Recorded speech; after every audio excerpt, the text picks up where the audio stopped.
Ok, estamos de volta com o Boa Noite Rio Branco, aqui na sua TV Rio Branco, canal 8, SBT. Mais uma vez, obrigado pela sua audiência, você que sempre nos prestigia aqui na nossa capital Rio Branco e também você no interior, ok? Tenho o prazer de conversar agora com o deputado estadual eleito, Fagner Calegari, empresário e também formado em Direito. Seja bem-vindo, deputado. Tudo bem? Tudo bom, Muniz? Muito obrigado pela oportunidade aí, por ter abrido as portas, para que a gente pudesse vir aqui primeiramente agradecer a todas as pessoas que confiaram na gente, essas 3.731 pessoas que acreditaram no nosso projeto. Legal. Em 2014 você também foi candidato a deputado estadual. Obteve uma boa votação, mas não o suficiente para se eleger. À época você estava pelo PP, né? Partido Progressista. Aí o senhor mudou de partido, está no PV e agora deu certo. Obteve mais votos. Isso, em 2014 a gente começamos uma candidatura pelo PP, né? Onde eu cheguei, inclusive, a ser vice-presidente da Municipal de Rio Branco. Isso. Só que faltava aquela experiência, faltava saber, porque eu não vim de família política, nunca tinha vivido política. E então, na verdade, a minha votação, do meu ponto de vista, ela não foi expressiva e foi muito pelo contrário, foi decepcionante. Então, não queria mais, na verdade, eu não queria mais saber de política, eu estava contribuindo para um grupo político que nasceu em 2016, com o lançamento da candidatura do Denis dos terceirizados, e vinha contribuindo, ajudando com aquilo que eu podia, e em 2017 o grupo me convidou para encabeçar um trabalho, e aí a gente começou a trabalhar e deu certo. Esse grupo envolve hoje quantas pessoas? Os terceirizados?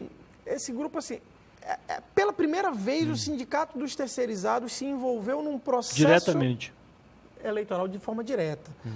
E eu tive a oportunidade, o privilégio e o prazer de ter conseguido conquistar a confiança dessas pessoas. Então, assim, hoje fica muito difícil falar quantas pessoas estão envolvidas, porque são mais de 15 mil trabalhadores. E somente empresas envolvidas, atuando, ajudando, foram mais de 15 empresas. Vocês estão presentes em todos os municípios? Nos 22 municípios do estado. Então é um bom começo, né? Evidentemente que aí se unindo, dava para eleger até um deputado federal, né? Porque você pode aí somar não apenas os votos dos trabalhadores diretamente, mas de seus familiares, isso pode aumentar, chegar a 30, 45 mil votos. Você envolve a família, né? Se a gente fizer um cálculo básico de que ele tem mais 2 ou 3 pessoas em casa, a gente vai bater mais de 45 mil pessoas. Mas assim, o momento não era de pensar em federal, o nosso problema está dentro do Estado, onde a gente precisa, como bandeira de luta, fazer voltar o auxílio alimentação do trabalhador terceirizado. Somos o único estado do Brasil que nós não temos aí o auxílio alimentação. Me deixe mais bem informado. Vocês não têm ou perderam? Não. Salvo engano, em 2013 nós tínhamos ainda, mas de 2014 em diante nós perdemos. É uma injustiça, né, com o trabalhador, né? Sem dúvida nenhuma.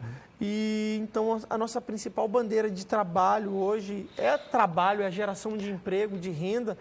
E tendo o trabalhador do nosso lado, a nossa proposta principal para o terceirizado era o quê? A volta, primeiramente, desse auxílio alimentação. Aliás, o deputado, muita coisa precisa ser modificado. Muita coisa precisa de avanço na questão dos terceirizados. No serviço público, por exemplo, professor, primeiro que ele não ganha os 12 meses do ano. Segundo, não tem 13º. Terceiro, não ganha os 100% do que ganha do quadro efetivo. Quer dizer, é muita humilhação. É muita humilhação. Assim, o trabalho... E olha que os terceirizados, até por não terem estabilidade, eles se esforçam muito mais, não chegam atrasados, não faltam, se dedicam muito mais, prestam um serviço melhor. E não tem recompensa por isso. Né? Muniz, foi muito importante essa sua fala. Eu costumo dizer que, enquanto as pessoas ainda, os concursados, eu não tenho nada contra, lógico que não... E não sou contra concurso, quero deixar isso bem claro. Eu sou a favor, sou um mini concurseiro também, mas assim, enquanto as pessoas ainda estão em casa, geralmente aquele trabalhador terceirizado que trabalha lá naquela... Já está lá na luta. mais simples, trabalha na limpeza, já chegou, já está preparando o ambiente o ambiente de trabalho e as pessoas chegam, não dão sequer um bom dia. Um bom dia. Então, assim, é um E trabalho... ainda diz assim, olha, vocês são terceirizados, como se fosse assim, uma sub-raça. Olha, tem que ter respeito. Essa E isso questão- não é só de funcionário para funcionário, inclusive o público tem essa... Quem é essa você? discriminação. Você é terceirizado. E Que história é o essa? principal que eu acho que é mais vergonhoso é que os políticos querem fazer dos terceirizados cabide de emprego. Cabide de emprego, massa de Não. manobra. Não. Tivemos um problema muito grande agora na nossa eleição. Não digo como problema, era um desafio. Eu ia conversar com o terceirizado falava assim, olha, mas o meu secretário Já conversou comigo. pediu voto para o candidato dele. Eu falei assim, olha, tu tem duas oportunidades. Ou você vem com quem defende a tua categoria, que é a categoria que você trabalha, ou você vai pedir voto para quem briga pelo trabalho do teu secretário. E perdemos muito, porque muitos acham que devem gratidão ao secretário. Gente, não é assim que verdade. funciona. Quem emprega, quem demite é a empresa. Se você for um bom profissional, se você for uma boa pessoa, você vai continuar trabalhando. Agora, se você pode ter sido indicado pelo Papa, mas se você é um trabalhador problemático, que dá problema para a empresa, como sendo redundante, você não vai ficar. Então, assim, é mérito seu. A indicação pode ter vindo de um secretário, pode ter vindo de alguém, de algum político, mas o que te permanece, o que te credencia ficar no seu trabalho é o seu esforço. Eu fosse gestor público, tomaria algumas providências, no caso de quem está entrando, com relação aos terceirizados. Se é um bom funcionário, se é um bom profissional, para que modificar? Para que trocar? Não tem sentido. Na verdade, agora, essa questão da troca me soa como um problema. Estamos fechando o ano, fechando o governo, demissão nos terceirizados. Fica aquele suspense já. Não, dizer, fica terror. suspense não. Já começou a onda de demissão. Querem, como se os terceirizados fossem os culpados do resultado. Não, Isso é operação caça às bruxas, isso não pode existir. isso não... A maioria dos terceirizados ainda é no serviço público? Representa 70%? No Acre, não, vai mais. Mais do que isso? Bate mais de 90%. No Acre, no estado do Acre, hoje o serviço terceirizado chega a ser superior a 90%. 90% da terceirização, ela gira em torno da administração pública, seja ela Estadual? federal, estadual ou municipal. Mas há uma possibilidade de crescimento também no setor privado, né? Olha, o crescimento, tudo vai Com depender essa desse novo nova governo. legislação e tal. A legislação já permite a terceirização para todas as áreas. Agora, o que vai depender para o nosso Estado, a gente tem que entender que aqui o nosso Estado é um Estado carente, é um Estado pequeno, é um Estado que a gente costuma dizer que é um Estado pobre do ponto de vista de investimento Sim, claro. empresarial. Lógico. E se eu não tenho indústria, se eu não tenho empresas, eu não tenho como terceirizar serviços nessas grandes empresas, nessas indústrias. Quais são as suas principais propostas voltadas a esse setor?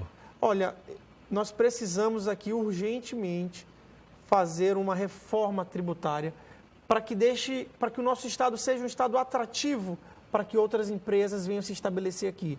Porque se estabelecendo no nosso Estado, nós vamos ter uma coisa que é o que eu defendo, é a geração de emprego e renda. Também eu tenho uma proposta que eu acho muito interessante, e eu ainda tenho que conversar isso com meus colegas eleitos, né, para que a gente possa dar essa viabilidade. Eu quero que o Acre seja, no Brasil, o primeiro estado a ter a lei de incentivo ao empreendedorismo. Entendi. Ou seja, aquela pessoa que, por algum motivo, não conseguiu trabalho, não consegue trabalho pela falta de oportunidade, ela vai ter a oportunidade de começar o seu próprio negócio. Seja uma banquinha de cachorro-quente, um carrinho de pipoca, o que for, mas que seja para ela trabalhar de forma honesta e trazer para dentro de casa o arroz com feijão de forma Aliás, deputado, digna, né? dizem que a malice vem para o bem, né? Eu acho que a crise acabou forçando essas pessoas a despertar em si próprio esse espírito de empreendedor. Naturalmente, né? Mas eu também Sem apoio, sem que... organização, é no peito e na raça, Muniz, eles estão... Existe uma coisa chamada instinto de sobrevivência. Sim, é o que a está gente acontecendo. corre atrás. Mas esse instinto de sobrevivência também me traz uma outra aflição. Que se a gente observar, conforme aumentou o índice do desemprego, aumentou da criminalidade. Então a gente precisa dar oportunidade para que essas pessoas saiam do mundo do crime, saia verdadeiramente desse mundo da marginalização, para que elas possam, de forma digna e honesta, trabalhar e manter o sustento da sua família. Agora, um outro detalhe, o senhor tocou na reforma tributária, acho que tem que avançar ainda mais, porque, apesar de o poder público, de um modo geral, dizer que a burocracia diminuiu, de fato diminuiu, mas ela ainda existe muito forte e atrapalha, ela acaba emperrando o nosso progresso. Você falou em burocracia, me permita fazer um parênteses aqui. A Prefeitura de Rio Branco ela avançou muito na questão burocrática, mas tem alguns entraves que precisa ser reavaliado. Inclusive, eu conversei com a prefeita, a professora Socorro Neri, ficou na próxima semana a gente sentar e conversar. Eu vou tirar como exemplo, eu não vou uma outra pessoa. Eu estou sediado há 5 anos no mesmo prédio, no mesmo logradouro. E esse ano eu cheguei no final do ano sem alvará. Isso é inadmissível, isso é um absurdo. O mesmo responsável Mas técnico... você não é a única pessoa a falar isso. Muitos. Eu tenho um prédio que tem um termo de habite que teve a sua obra aprovada pela prefeitura, e essa pessoa que aprovou o habite, hoje ela me nega um alvará, um alvará sanitário, mas ela já me deu o alvará de funcionamento. Gente, vamos falar a verdade? É por isso que as empresas estão saindo de Rio Branco. E eu não sei se aconteceu com você o mesmo que aconteceu com muita gente, microempreendedores, pequenas empresas, que até hoje, desde o início do ano, estão operando, digamos assim, no mercado... Na informalidade. Na informalidade, porque não consegue emitir uma nota. Se não tiver essa documentação toda. Quer dizer, não dá para entender. Eu vou ser bem franco, como sempre sou. Eu tenho... A minha empresa hoje, ela trabalha em 7 estados da nossa federação, do nosso país. Eu tenho um escritório central em Brasília. Aqui, eu tenho de forma direta 20 empregos. Eu quero saber se não é importante eu ter esses 20 empregos aqui ou se eu posso demitir e trabalhar dentro de Brasília, fazendo a mesma coisa que eu faço aqui. É isso que fala. A burocracia, ela está atrapalhando. Eu acredito de verdade que o próximo ano vai ser um ano novo. Eu quero contribuir com a gestão da prefeita. Eu quero trazer para ela esses problemas que os empresários vêm tendo dentro de Rio Branco e que vêm saindo de Rio Branco. Hoje é muito mais todo mundo falar, vai para o Bujari, vai para Porto Acre, porque não existe burocracia. Gente, eu não concordo com isso também. Mas eu acho que chegou a hora da gente abrir os olhos e ver que o empresário, ele gera oportunidade, ele não é o vilão da história. Gera emprego, gera renda, gera riqueza. Tanto para o Estado, como para o município, como também para a federação. Só para a gente ter uma noção mais aprofundada do que estamos falando. Qual é a média salarial na sua empresa? Ali ninguém... Hoje o menor salário vai ser para um agente de portaria que não fica abaixo de R$ 1.100. Quer dizer... É uma saída, sim. No serviço público tem gente que ganha menos de um salário mínimo. Não, olha só. Como ninguém pode ganhar menos do salário mínimo, ele ganha uma complementação. Eu fazer um comparativo, eu vou chegar num número um pouquinho melhor. Só de 13º a gente vai estar pagando R$120 mil. É uma contribuição significativa na nossa economia. Eu não tenho dúvida disso. De R$120 mil é porque eu estou falando de forma direta, eu tenho 20 pessoas. Agora, de forma... Indireto, você soma aí trabalhando nos órgãos públicos. Entendeu? Então, assim, vai além do escritório. Dentro do escritório a gente tem isso hoje. Verdade. Deputado, muitíssimo obrigado pela entrevista. Parabéns pela vitória. A última pergunta. Bom, quem me conhece sabe que você não é um cara radical, você é um cara do bem. Evidentemente você foi eleito pela Frente Popular, vai cumprir sua missão. Mas como é que o senhor acha que vai ser o seu relacionamento com o governo do Estado? O governador Gladson Cameli? Assim, vou ser muito sincero também. Eu tenho uma bandeira que eu defendo, eu tenho uma classe que eu defendo. Eu já tive pessoas que me procuraram por parte do governador, mas eu quero conversar com o governador. Eu quero saber quais são os projetos desse governo para essa categoria. Eu sabia dos projetos do Marcos, mas não sou radical, mudamos o governo, eu quero contribuir para que a gente possa melhorar. Mas eu não posso deixar de levar em consideração que eu fui eleito pela Frente Popular. Claro. Mas também eu tive uma conversa essa semana com os outros colegas reeleitos, inclusive. Eu não vou fazer oposição por oposição. Eu tenho uma coisa chamada... Eu fui sem ajuda de ninguém. Você tem autonomia, eu tenho liberdade. Autonomia, hoje eu tenho liberdade. Independência. E o que eu deixei claro para todos. Fiquem tranquilos, independente de lado A ou de lado B, de oposição e situação, eu vou votar conforme as minhas convicções. Aquilo que eu acho que é correto vai passar, aquilo que eu acho que está errado, não, claro. Por mim não passa, vou defender. E é isso, independente de lado, o que as pessoas têm que entender é que a casa ali a gente tem que defender os interesses do povo realmente. Claro. E no meu caso, além de ser povo, é um povo trabalhador. Com certeza. É um povo terceirizado e a gente precisa dessa oportunidade para que essas pessoas, como eu volto a falar, possam ter oportunidade de trabalhar de forma digna, honesta e cuidar da sua família. Muito obrigado, deputado. Muito obrigado, muito obrigado a todos aí pela oportunidade. Eu vou estar à disposição a partir de fevereiro, pessoal, para contribuir para a nossa sociedade, para o povo do Acre. Muito bem. Ele é nordestino, de Juazeiro do Norte, terra do Padre Cícero. Vicente Paulo Neto Oliveira é um microempresário da área de detetização, veio ao Acre com um sonho, formar-se em medicina lá na Bolívia. É a próxima atração, em 2 minutos. Até já.